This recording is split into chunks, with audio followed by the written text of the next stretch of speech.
جانور خریدنے سے پہلے اس کے پاؤں بغور دیکھیں، کہیں آپ جو قربانی کے لیے جانور خرید رہے کہیں وہ لنگڑا نہ ہو۔ اگر جانور کے 3 پاؤں صحیح ہے، چوتھا پاؤں وہ زمین پر بالکل نہیں رکھتا، یا زمین پر تو رکھتا ہے لیکن اس پر وزن نہیں ڈال سکتا، یا پاؤں زمین پر تو رکھتا ہے لیکن اس سے چل نہیں سکتا،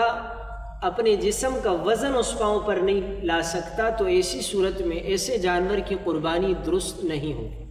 اگر چلتے وقت وہ پاؤں زمین پر ٹیکتا ہے اور اس سے چلنے میں سہارا بھی لیتا ہے،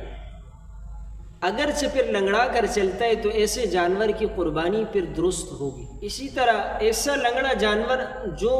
ذبح کرنے کی جگہ تک نہیں جا سکتا، ایسے جانور کی قربانی بھی درست نہیں ہوگی۔